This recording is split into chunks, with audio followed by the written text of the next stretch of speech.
All right, welcome back to the Tailgate Connect podcast. I'm your host, Luke Lorick with Tailgating Challenge. I love all things tailgating. And in today's episode, you're going to love our guest. It's Pops from Boston College, who's been tailgating consistently for home and away games for over 60 years.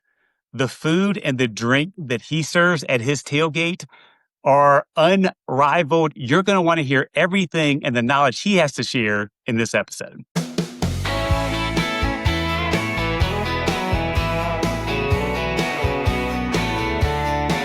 Gather round tailgaters, hear the call, it's game day, y'all. Let's have a ball across the states from college to NFL. Tailgate Connect's got a story to tell. All right, welcome back to the Tailgate Connect podcast. I'm here with Pops, the avid Boston College tailgating aficionado. Pops, how you doing this evening, sir? Doing great. How about you? I am. Anytime I get to talk tailgating, I feel like I'm already in a more happy place than I would be otherwise. I'm doing great. Yeah, why not? I mean, it's the best part of football. We actually do it for hockey too. So. Excellent. So yeah, let's jump right into there because obviously for those listening, you can't see this, but if you're watching on YouTube, you can see that Pops has got all of his Boston College gear on. I'll be transparent, and again, this is probably shame on me, but I've not yet been to a Boston College football tailgating party. Pops, go ahead and scold and shame me right now on this podcast, please. Well, all you got to do is show up at the Heights at Boston College. We tailgate immediately outside the stadium. We're known as Eagle Tailgators. Easy to find. Our flags are flying. Below Galoga, you'll see the Eagle Tailgater flag. And for me, it all started when I walked on campus in the 60s. And love for alcohol. I mean, that happens sometimes. And just the party atmosphere of football. I mean, we started out of the back of an old beach wagon back in the 60s up against the chain link fenced and one under the stadium that was still wide open at BC. And we've been doing it ever since. There's four of us in this gang. My best buddies on the planet, Rick and Scylla Gagne, and my wife, Peggy. And we're known as Eagle Tailgators. We all have specific responsibilities. There's no head honcho. We're four executive VPs of Eagle Tailgators. I'm in charge of planning and logistic. Rick is in charge of food and beverage. My wife is in charge of photography, and Priscilla, Rick's wife, is in charge of setups and procurement. And we just go at it and know how to do it. And when we hit out of town, with our gear, first up is either a Costco or a Walmart. We load up and go hard. And we show up, put up the BC tent, put up the BC flags, and we actually show, well, I think we taught half of the ACC how to tailgate. So. Again, it sounds like you could probably teach me a few things about tailgating too, because did I hear correctly? Did you say you started tailgating there? Was it the 60s? Or am I off base? In the 60s when I was at BC, yeah, and that was out of a back of an old Ford Esquire beach wagon, and we were quite young then, and we may have served a hamburger or a hot dog back then because we didn't have any damn money. Right.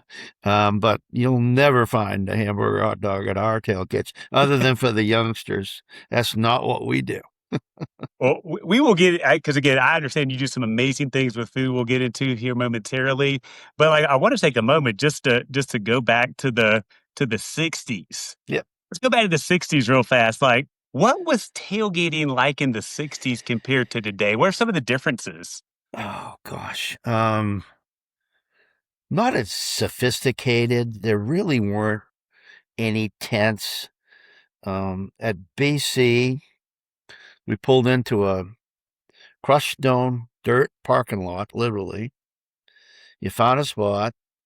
I don't think there were any lines or demarcations as to where to park. You find a spot, Hmm. and you set up, and of course you use charcoal.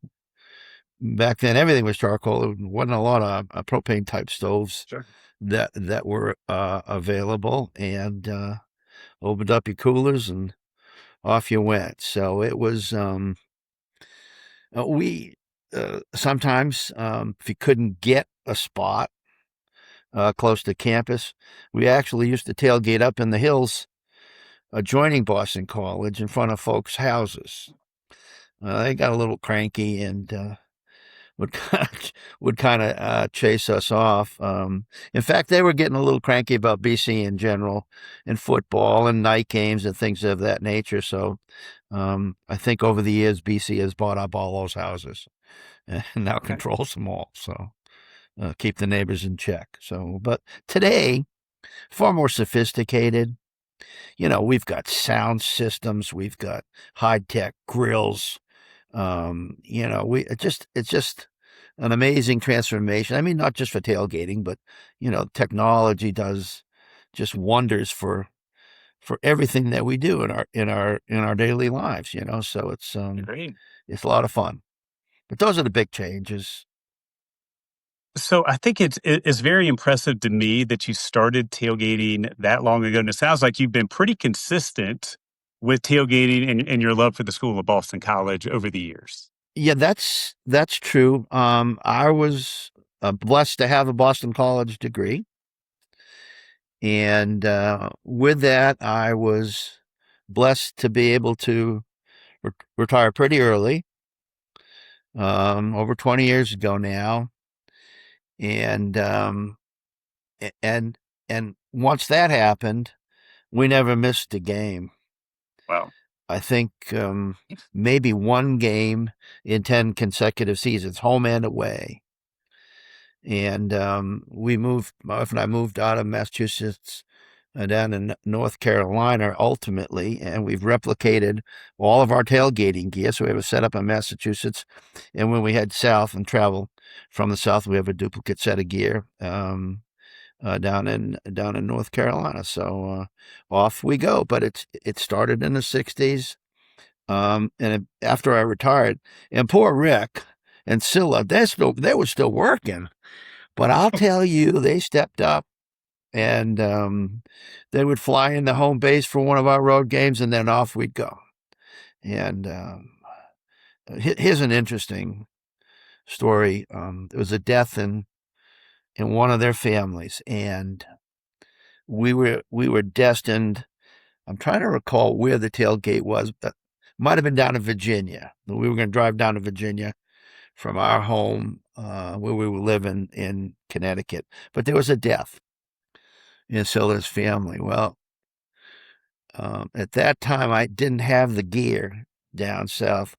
So Rick and Scylla drove it and met us halfway between Connecticut and Boston. We picked up the gear. It was the Virginia game. We went down and ran the tailgate without them in honor of her dad. So. That's again, it always hurts to hear about a passing, but just honoring someone's memory and trying to have fun doing it is a great idea in my opinion. Yeah, and I believe we won the game too, so that was even better. Even it's always better. It's like you never lose a tailgate, but if you win the game too, that's a bonus. Exactly. Good statement. I like that. Yeah.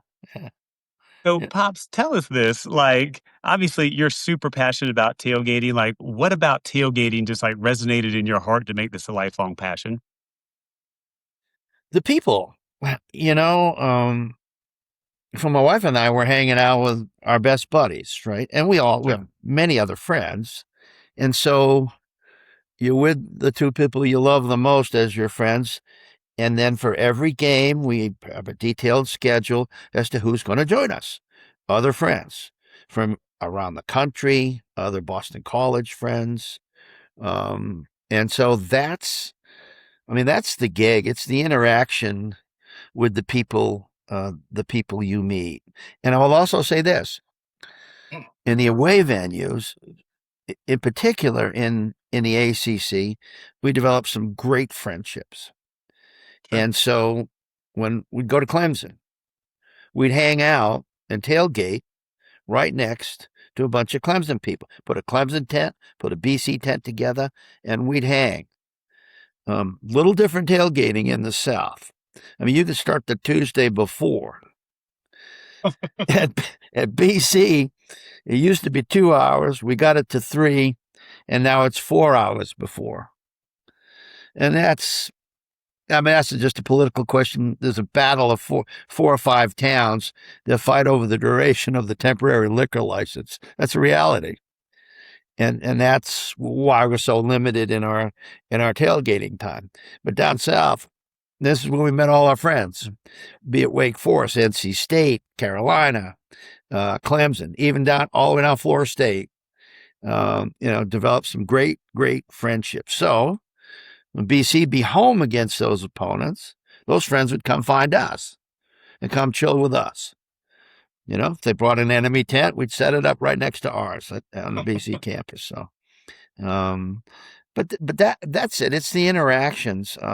In fact, we haven't been down to Clemson in a while, and I mean, we had some illnesses and things that didn't allow us to make the trip, but we still stay in contact with those people we met at Clemson. Our Wake Forest friends that we met at a Wake Forest tailgate are here for a week at our home in Massachusetts. NC State friends. That's what it's all about. It's the camaraderie, it's the celebration. You're celebrating some terrific athletes. These young men put it all out, right, for their respective universities. And so that's what we're there to celebrate.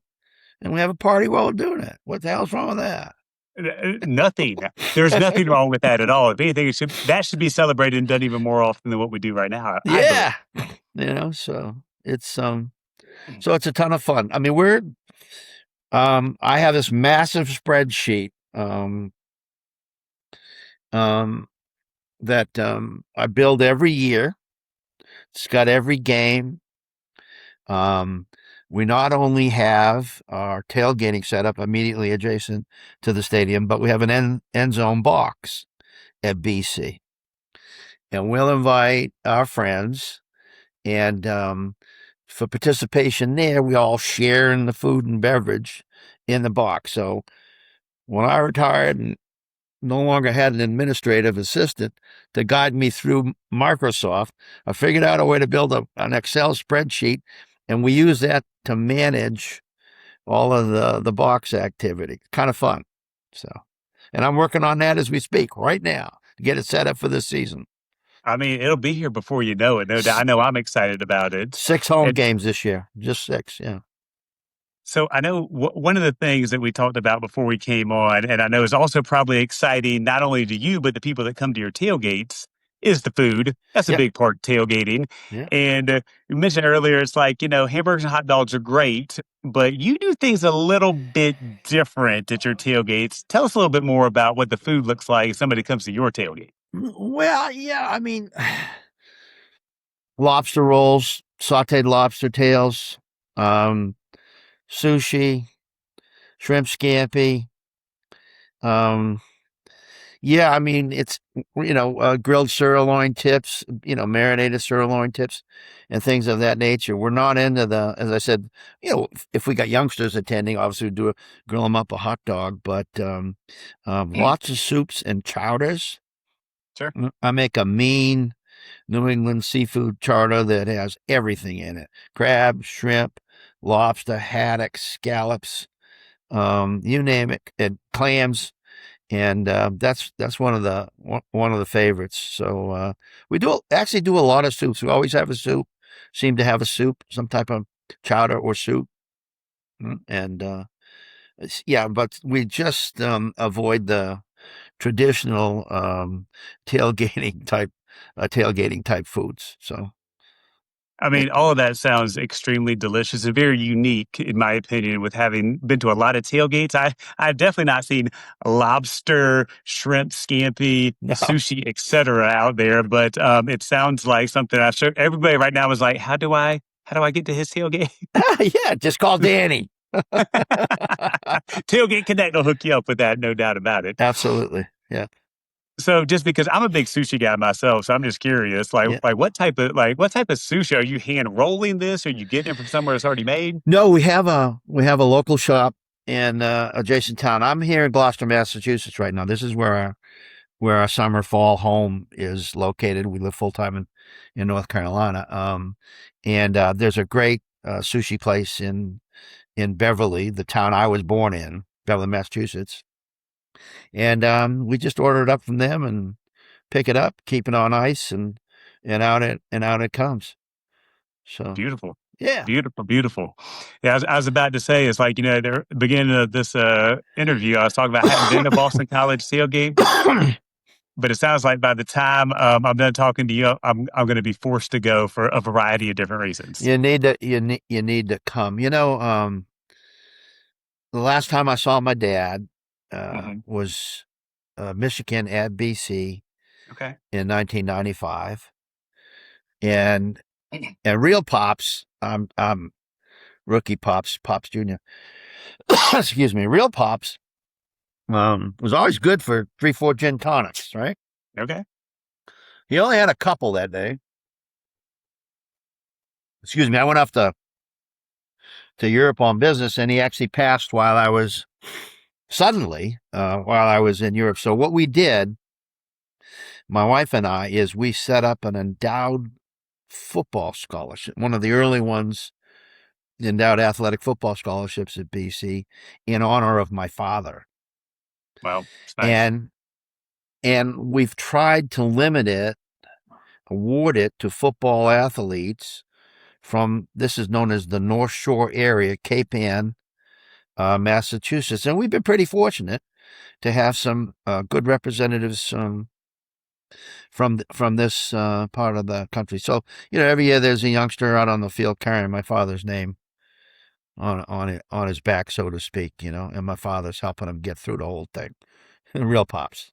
No, that's again, all the stuff you're sharing of just about how tailgating and sports can help elevate and represent people that may have passed on, but they'll never leave our thoughts and consider a lot of positive things in this world. Correct. Yep. Amazing. Now, Excuse me. Pops, the other thing I feel like I just have to pick your brain here because I feel like you've been tailgating for, you probably have, we'll say, more experience than anyone we've had on the show before. And so I want to know, what are some of your top tips for somebody that's like they're into tailgating a little bit, or they want to start tailgating more? Like, what would be some of the tips you would tell tell your younger self? How about that? Tell your younger self of some tailgating tips now. Okay, so I would say one of them is to not take 3 decades to develop your Bloody Mary recipe. That long. I fine-tuned it. It's now been fixed, and for a fee, I can send it to folks. No, just kidding. But yeah, it took probably 3 decades to get it right, and that's one of the things we're famous. One of the things we're famous for is the Bloody Marys, and with that comes some special passion, and so as soon as people show up, the tents are going up, the bar is set up, and I'm in charge of making that first round of Bloody Marys, and people come over from all our immediate area and are all getting Bloody Marys. It's a big job to do it. I, I have no doubt about that. How many people are normally at one of your tailgates, would you So estimate? I would say from 10 to as many as 30. Okay. Sometimes we have 30 folks there. We'll go through several handles of Tito's vodka. So people are probably having a really good time, it sounds like. They do. They do have a good time. And we were talking a little bit earlier. We have a tradition that we do as we're closing up, as we're packing up the gear to head Mhm. in to the stadium, because again, due to the license restrictions in Boston, there's not a lot of activity after the game. You've really got to move on. Sure. Excuse me, and get out. But before we go in, we pour shots, maroon and gold shots Okay. of various blends. They pack a pretty good punch, and we do a thing called Eagle Up. We play the fight song, the BC fight song, Hmm. and my wife, who's in charge of photography, takes a picture. So we'll have, small gangs, but we've had these crowds of people holding up a shot glass.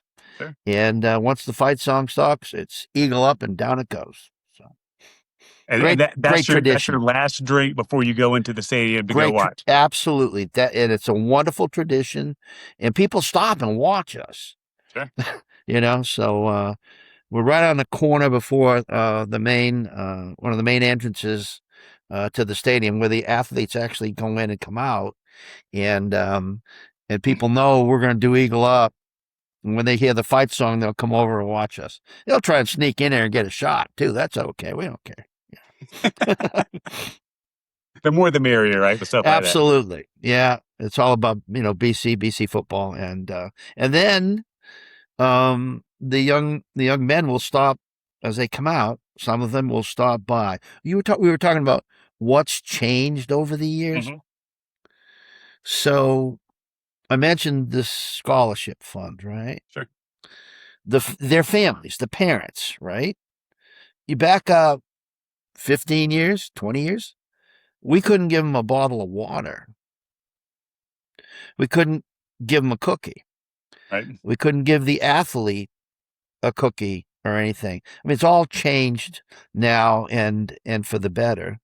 So the way we got around that was we said, you bring your stuff to our tailgate. So mom and dad of our particular athlete that year, they'd show up and they'd bring their own stuff and contribute into our tailgate, and that allowed us to get around that model without stepping on anybody's toes, So that's a big change today. Of course, It is. that's a whole other discussion, but the money and all this moving around bit. But yeah, that was one of the things. Just it never made sense to me, right? Sure. To give a family member or an athlete a cookie, a chocolate cake cookie, after again, verboten. Couldn't do it. Pretty amazing. Yeah. That seems like a long time ago, but it wasn't that long It wasn't ago that that the long rules were ago. like that. Luke, it wasn't that long ago, surprisingly. Things have changed very, very fast. So. No doubt. So speaking of things like changing fast, you mentioned a little bit earlier too about like technology at the tailgate. Yeah. So talk to me about that. Like, what is do you have like one like tailgating gadget or something like, man, I love to have this at every tailgate because it makes it more fun or easy or whatever the case may be? No, I mean, it's just, we got Bluetooth speakers now. I mean, Mhm.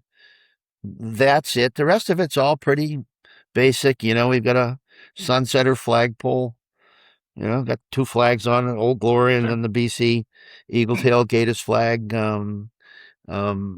below that. Oh, we're using a Blackstone grill now, a flat, Okay. right? That's changed, Yeah. right? And and butane stoves, that's to heat up all these soups and things that we do. But on the technology standpoint, it's just really the music. Sure. We used to have to turn on the car radio. Yeah. Then the No, battery literally, might die and you got that going exactly, on. right? Always had jumper cables just in case. But today you just fire up your phone and connect to some wireless pre-charged Bluetooth speakers, and you're off and running. No doubt, no doubt. Technology for the win on that one, because again, I love some good music at a tailgating party No, as it's nice. well. It's a lot of fun. Yep. Yeah.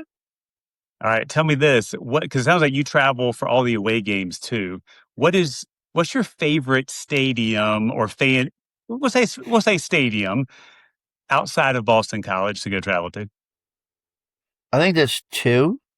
Okay. Winston-Salem, Wake Forest, Hmm. quaint, a little bit smaller than BC's stadium. Very rabid, passionate fans, but as welcoming as you can ever imagine. The tobacco company literally built that university, Right. Reynolds, right? And their facility abuts some major offices for them, so that's wide open, tremendous expanse, great place to set up and tailgate. I mean, I don't think you even need an advance pass or whatever. You just need to show up on time, get a good slot, and set up. We even had a buddy run down there with a massive um,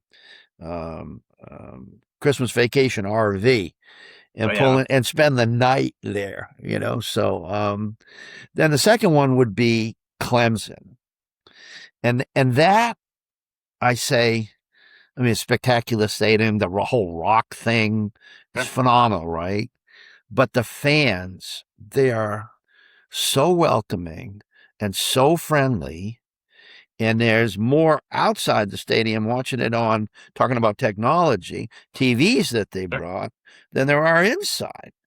That's how passionate the Clemson folk are. So I think those would be the top two. We've only been to one SMU game and things like that. We get, some new players. Pitt's always been a challenge too. You tailgate across the river and take a boat across. Unique, Yeah, no, that sounds kind of cool but different. but different, So you set up across the river, jump on a boat, go to the game and go back and party. Mm. Okay. What's one stadium you haven't been to that you would love to go tailgate at? Oh, the Grove. Grove? No. Oh yeah, and I know Danny. I think has a great connection down there, and but that's, I guess, the penultimate, right? They do such a wonderful job down there. Yeah, the Ole Miss and the Grove is definitely one of the holy grail sites for anyone that loves tailgating and just Yeah, that college atmosphere for sure. yeah. So I think probably that one. Maybe Alabama. We never made that trip to Alabama, although we played them a couple of times. Never made that trip. Yeah, Yeah, no, again, those are both excellent venues. There's so many amazing ones out there. And again, I learned more like Boston College like wasn't on my list, but I think after talking to you, it's probably gonna be on the list if nothing else for a piece of sushi and a lobster roll. Oh yeah, I mean it's BC's a tiny school. I mean our incoming class is total students with about 2,000 a year, right? Sure. And that's a big slug of it are athletes. So it's a very very difficult school um, to get into. People call me all the time, say, "Pops, what can you do to help get my daughter?" And I said, "Well, statistically, let me explain something to you." Right? I said, "We're big on legacy, which is good, right? Sure. Take care of those who've come before. A lot of athletes, 31 Division I sports, which is crazy, but you know what? Why not? We can afford it. Yeah. We can do it." So at the end of the day, my response is always, the room for a basic Irish Catholic kid, there might be 900 positions. That's it. So you got 40,000 applicants competing at the end of the day for 900 to 1,000 real slots.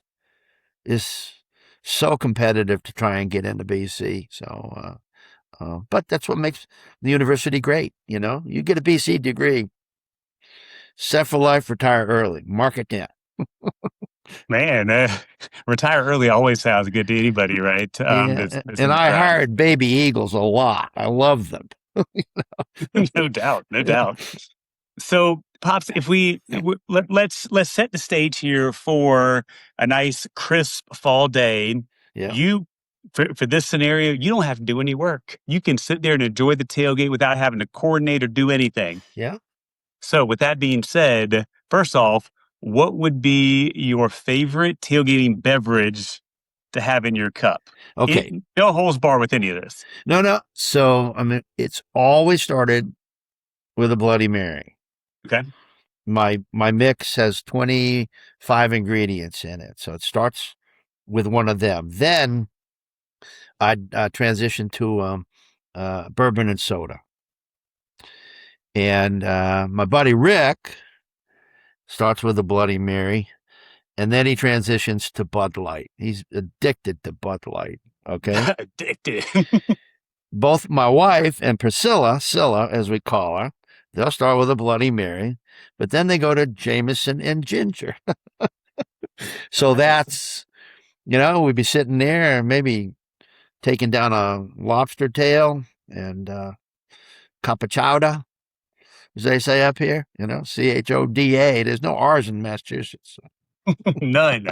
None. So as we get to the next question, I usually ask people is like, what's going to be on your tailgating plate of food? Is it going to be what you serve, or is there anything that you would even do crazier if no holes were barred? No, no, because we kind of take it to the limit. But I mean, the lobster roll is my favorite. I Sure. just and we have a wonderful fish market locally. We get the fresh lobster meat. We buy it cooked, and I've got a secret recipe for making a lobster roll. It's got a little bit of Old Bay in it, right? And a little taste of the South. Yeah. I've got a few chives and just a little bit of lettuce, and it has to be Cains mayonnaise, Cains. Okay. That's I don't think that. I've heard of them before. That's the no. It's very local Okay. here in Massachusetts. So we serve a cold lobster roll. Mhm. Up here in New England, you'll also find the buttery lobster rolls, which is mostly lobster meat and butter and a drippy bun, Right. toasted bun, just soaking in butter. That's so either a lobster roll or what we do is just saute lobster tails. We'll split them Yep. right down the back, then quarter them, and then a lot of garlic and a ton of butter and saute them and serve them off a toothpick. The girls will pass them around, and that's my number one go-to food for a tailgate. No, the lobster. So I'm a big lobster fan too. So that sounds delicious to me as well. Yep, But would you say like when you're picking out your lobster tails, yep.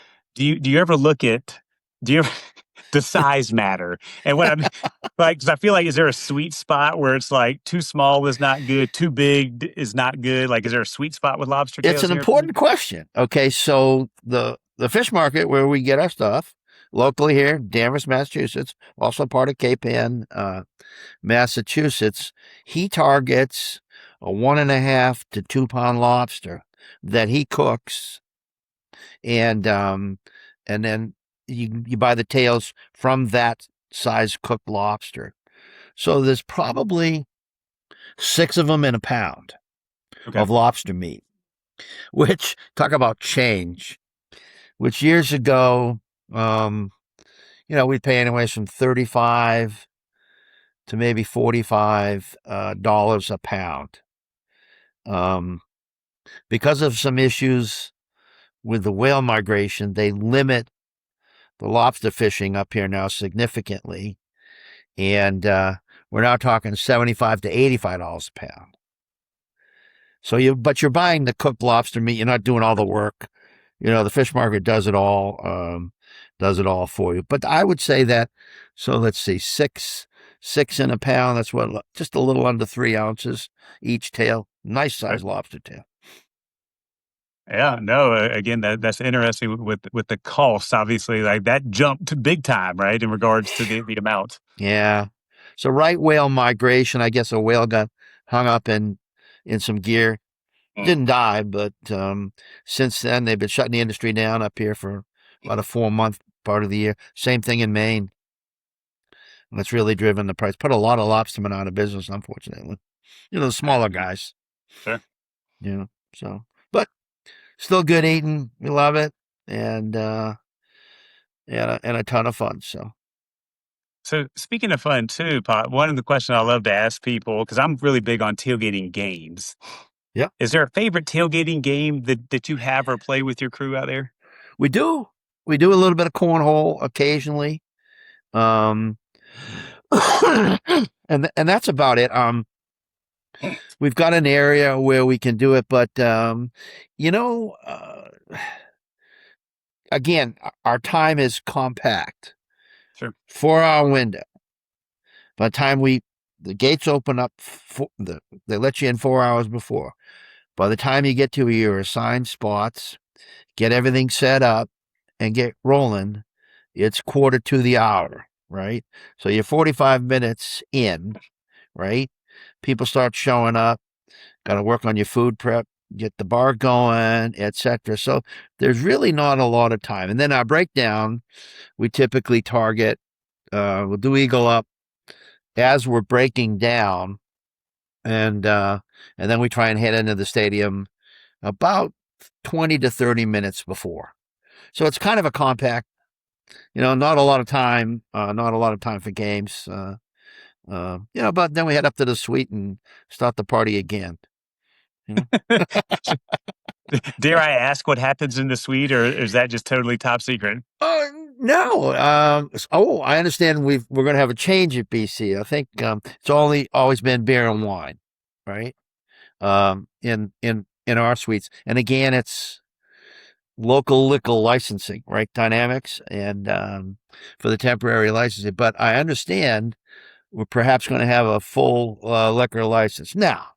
I would just, not talking out of school here, suggest to you that never stopped us. Just saying. I mean, we've had some, folks joining us upstairs in the suite with bras full of little airplane bottle nips. Whatever it takes. Again, I don't hate I don't want to condone any bad behaviors, but No, at the I same know, time, right? like, Yeah. have fun and be safe, right? Yeah, but I believe this year we're going to be able to access and perhaps buy bottles, leave them in there, throughout during the course of the season, a lot like the old South Carolina used to be, where when you worked into the bar or the club, you had your own stash locked up, So good stuff. Yeah. Now, I feel like you talked about somebody that really enjoyed Bud Light. Do you partake in any of beers? No, I mean when I was a youngster, so the way I met my buddy Rick was on a racetrack in Epping, New Hampshire. We built and drag raced together in high school, opposing high schools. But that's how we met. And I drank some beer back in those days, and it was Budweiser. But I prefer the clears and the browns. Fair enough. Fair And enough. a good wine. Okay. I mean, that probably pairs well with all the seafood, right? It does. Yep. Some good Sauvignon Blanc with lobster goes a long way. And we serve some wines, and we got wine in the box as well. So it's good. Excellent. Well, Pops, this podcast, we will launch it probably a little bit before the season starts. And so I want to put you on the record right now. Go ahead and predict Boston College final regular season record 2026. Well, Bill O'Brien's a good friend of mine, okay, the coach. I think he's a hell of a coach. Rough season last year. We only won on the ends, only 2 wins. I'm going to say he's going to get 5 or 6, and he's going to win early. He's got 50 new kids. I mean, this thing is a nightmare, but I think it's going to slow down with the things that have been announced. We're only going to get 1 transfer shot till you get your degree and things of that nature. But he's got 50 new kids. I think the defense will be tough. The secondary will be tough. It's going to be a question again: can we put up enough points to beat the other guys? And we got a brutal schedule. We're at Notre Dame this year. That's our all-time arch rival. That's the war of the Catholics, dude. I mean, that is a battle. And we had a good stretch 25 years ago. We had them 7 times in a row. And including one of my idols, Coach Coughlin. Coach Tom Coughlin? I do. All right. So he's one of my best buddies. Oh, nice. And he was Flutie's quarterback coach at BC. Yep. He moved on, came back as BC's head coach for 3 years before he left to start the Jackson Jaguars franchise. Yep. And he got Notre Dame 2 out of 3 years, including knocking them out of the national championship spot with a 42-yard field goal with no time on the clock, which was awesome. And then I'm a New York Giants football fan. He ended up coaching the New York Football Giants and won 2 Super Bowls, beating the New England Patriots. You need to understand. Remember that one. All of my friends up here, they're all Patriots fans, including my wife. So with the first Giants victory over the Patriots, I got thrown out of the house for a week. The second one was just 3 nights, so she gave me a break on the second time Coughlin beat him, not so bad. So So if it's a third time with that, it'd only be 1.5 nights if I'm doing the math. Something like that, you know. But Coach is doing a wonderful job. He's got a tremendous charity called the J Fund that ties right back to BC. When he was there, he had a young man named Jay McGillis, number 31, who was diagnosed and died of leukemia while Tom was a defensive back while Tom was coaching BC. When he left to start the Jaguars, he told the McGillis family, I'm gonna do something. And he launched the Tom Coughlin J Fund. This is our 31st year for number 31. Beautiful. We just had a tournament at TPC Sawgrass. They have a tournament there every year. And our raise this year was $1.4 million. And I just finished with this. It's a simple model that they have. If you have a youngster diagnosed with childhood cancer, the J Fund comes in behind and takes control of your family. We pay the bills, the mortgages, car payments. We'll fill your tank with gas. We'll fill your refrigerator with food. So while you're dealing with the battle that your child is undergoing, Sure. the J Fund is there. And I think closing in on $40 million overall, which is that's a lot of money helping a lot of families. Jacksonville and greater MetLife Stadium, New York Giants. Those are the geographic areas that they focus on dealing with families. So it's great charity. Beautiful. Again, another just good plug of just positive things that come from all of this, especially for people that are in need. Like, again, I'm not going through that right now, anybody I know, but I know that it can be very valuable when it is needed. So kudos to everybody that's behind that organization. Great charity. Yep. Yes, sir. All right, Pops, you've told us a lot today about your tailgating. I want you to plug it one more time. Why does somebody need to come to Boston College and see you? Why is it impressive? Why is it amazing? Why do they need to pull the trigger and come see Boston College tailgating this year? So it's the four of us. You get a chance to hang out with four football junkies, you know, two good-looking women, right? And a couple of knuckleheads that used to drag race cars in Epping, New Hampshire, who've got a lot of war stories. And we enjoy meeting people. Sure. and sharing life stories. So that's why you want to come and find us. We'll show you a good time. We'll tell you a lot of good stories and give you some good food and booze. I was about to say, you have custom recipes for lobster roll, for Bloody Marys, the most expansive seafood menu I ever heard about at a tailgate. Just those little things too, on addition to what you said, right? Absolutely. You know, they're all specialties, and yeah, people have a good time when they come to the Eagle Tailgators tailgate. Excellent. Now, Pops, do you have your tailgate or anything on social media? Any plugs right now you want to put out there for any social media for people to check you out? No, we're just kind of low key. You know, this thing is for family and friends. You know, Okay. so it's the kind of thing. You know, Danny. You know, we'll allow him to sneak a few tailgaters in there every now and then. You know, take good care. And my connection with Danny, I mean, we know his sister real well. Unfortunately, she passed, but was a very good neighbor of ours in North Carolina, and that's kind of how the connection between Eagle Tailgators and Danny. I mean, I think we knew Danny before we actually moved to North Carolina. Met his sister. Yeah, that's the connection with Dan. And every now and then he'll say, "Hey, look, I got a couple of guys here, you know, looking." I said, "Sure, send them over, dude. What the hell? We'll take good care of." Excellent. Well, Pops, thank you so much for hanging out with us, giving us some knowledge and probably expanding our minds in regards to what tailgating food and beverages can be when done correctly with the right experience, the mindset behind it. You got to make it an experience. It sounds like you're doing that every single game that you do, and you probably do it with a lot of things in life too. So I commend you, sir, for your dedication to the sport of tailgating. Thank you so much for hanging out with us tonight. And for everybody else out there, thank you for listening to the end of the episode. And if you're looking to hang out with amazing people like Pops and other tailgaters across the country, check out TailgateConnect.com to get your easy button tailgating tickets. And we hope to see you at a tailgate soon. Thanks, Luke. Tailgate Connect, it's all here for you. Food, drinking friends under skies so blue.